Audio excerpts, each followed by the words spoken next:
What's up, everyone? This is Tatum. I'm back with another episode of Fuck This Review, the first show of the new year. I'm so excited. This 2 weeks or week and a half has been killing me. I haven't shot anything, just celebrating the Christmas and holiday season with my family. So it feels good to be back. But today, man, we got a surprise album while I was on vacay, huh? I feel like I was going to be done with Nas reviews for a minute, but here we are again. Today, I'm going to be reviewing Nas Magic. I'm not sure if this is is this an EP or an album. I'm not sure. My first thoughts that I will say is that this is one of my favorite out of the three that Hit Boy and Nas did. I'm not sure if it's the best technically, but I do feel that it's the most exciting project that they done. Every song in here, for the most part, has like this energy that's just indescribable, but you could just tell that Nas is just in a crazy god level zone. I'm just glad that our legends are just like, first of all, that he's still able to rap with this ability, right? And two, bro, he don't have to do this.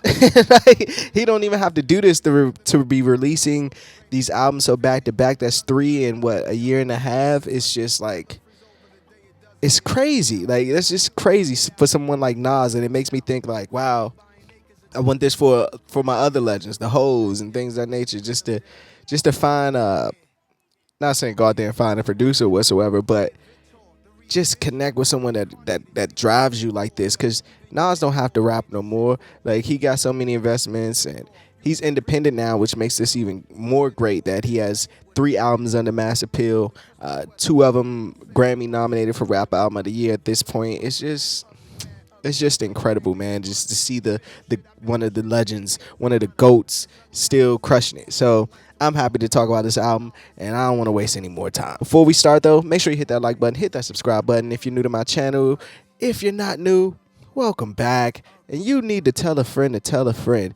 Stop being, don't be one of those fans that's like, I'm going to keep it all to myself. I don't want anybody to know. Tell somebody, that's it. Let's get into it. Where do I start, man? 9 records. Let me say 9 songs. People get mad when I say records. 9 songs. Short and sweet. 29 minutes, 30 minutes max. Max. And they started the album with a song called Speechless. And that is just... It's so many quotables in that one record to start it. And I could tell, I'm pretty sure if you're watching this, you've seen the video when Hit Boy played him the Speechless beat, and just that Nas reaction of like, what the fuck is this? And as a producer, I produce myself, that look is just amazing. Like, especially from the GOAT, But the song itself, Nas went off so hard on here. It was probably the best song on the album. And when I talk about that energy, not to say King's Disease 1 and 2 lack, but it just starts so... I feel like with the King's Disease, it took us like 3 or 4 records to get into a song like Speechless. And for this one, they just started with it out the gate, and it sets the tone. It makes you go into the album a bit different. And there's so many quotables. Let me see. First of all, to start it, I'm 21 years past the 27 club. It's just ill in itself. And for those that don't know what the 27 Club is, look it up. But the fact that he started off with that is just like, oh, you in your bag now. Like, you popping your shit. One of my favorite lines on this song, he says, "One thing undefeated is time. The second is the internet. Number 3 is this rhyme." I said, oh my gosh. Nas. Hey, Nas. Where was this Nas hiding at for so long? Like, he just sounds so in pocket, man. It's crazy. I told Dunn, leave the streets behind. Don't let them hype you with slow run beats, cheating the grind. He said a line like, y'all did it first, so much me to death. And I'm not sure if I'm quoting it right, but everybody has like this Soulja Boy complex. It was like, I was the first one that did it. I was the first one. And it's ironic that he has the Soulja Boy sample in the next record, but it ain't about who did it first. It's about who did it right. In the words of Bobby Graham. I can't talk about this album without mentioning how Hit Boy, that beat is so dope on Speechless. I'm not going to say that these are the best beats that Hit Boy's done. I'm not going to say that by far. But they fit Nas so well. The fact that they're probably like 30 years apart and click like this is just, it says something. And then go right into Meet Joe Black, and it's still that same energy. Burn, dun, dun, dun, dun, dun. Like it gave me that 90s start of a record feel. It just felt good. Run me the, run me the, run me the. Like the way Nas is just, the hook was that, and the way he's just like, I never heard Nas. I'll say this: I haven't heard Nas this sound this hungry since maybe shit. It's been a minute. Like it's been a minute. Like even though I love Life is Good and things of that nature, and this like I guess in this decade, he hasn't sounded this hungry and streetwise. Like it wasn't so much I'm spitting knowledge to you. It wasn't so much that this is gonna go over your head. It's like nasty Nas. It's like, and that's the thing. I think the first two King's Disease were missing. Although I think they were better crafted albums, I don't think Nasty Nas lived on those albums. Maybe certain songs, rare. Just certain songs and pockets that he found, but we didn't get it like this. So you put on Meet Joe Black, and it's like, oh shit. Like I don't want him. I was listening. Like I don't want him to fuck it up. I didn't want him to fuck it up because it was sounding so good going from Species to Meet Joe Black, going into Ugly, and Ugly is one of those records that it brings a calmness to the album, like from Speechless and Meet Joe Black, and it's just that sample loop, that classic Nas sample loop. And to be truthfully honest with you, Hit Boy production to me sometimes mirrors Kanye, like soulful Kanye in some ways. So when I hear songs like Ugly, I'll be like, that's a Kanye beat. Like, why didn't we get this or not? It just showed me that they should have just focused more on Nasir, the album. Like, because this is not that Hit Boy production is just so out of the world, and it's just like, oh my gosh. Like, what we're getting is Nas is at a different comfortability level and God level with the pen. Like, that's what I get from it. So when I hear songs like Ugly, and I'm like, yep, that's a Nas pocket right there. That beat, I know, I knew what he was gonna do before he did it, and once I heard what he did, I just had to step back and just like amazed at the greatness, 4016 building again, give me that, like, that beat reminded me of some Primo type stuff. Not saying that I love 4016 building as much as I love like Ugly and the first three records, but it still wasn't a letdown. It still kept me interested in the record. And again, it reminded me of Nas on like a Primo beat, and I haven't heard Nas on a Primo beat in Lord knows how long. That was just dun dun dun dun dun dun. He said crafty with a pen way before I could pack him in. I can't stress enough how great he sounds on here. The punchlines are sharp. The flow is witty. The knowledge is being dropped, but it's not overbearing in your face like on some records, like on past Nas albums. It's just like, it just feels good. And this is the first Nas album in a long time that I could put on and just ride around to. A lot of Nas albums to me don't fit well in my car. If that makes sense. Super Nas fans, don't come kill me for that. Hollywood Gangster and Woo for the Children, two of my favorites on the album, right? They just sound so well back to back. When you listen to songs like Woo for the Children, where he can go into this bag of just storytelling and it just be about his life. Like he's done so much in the game and so much and seen so much that he could just constantly tell stories about his life, and they sound interesting, which is one of the things I love about these our greats aging, right? They don't have to do these like fit in tight records. Like, what's the song on the First Street King's Disease? The joint with A$AP Ferg and Fabio, right? And even he gives a shout out to all my Brooklyn drill niggas on this album, right? Cool record, but I don't really want to hear Nas on songs like that, right? Or it just don't fit to me. I could just be in a lone island by myself. But when I hear these records like this and the way he's talking on these, like Woos for the Children, it's one of my favorite lines from Woos for the Children. So I'm just gonna save it to the end. But it's just like, this is how you want your goats to age.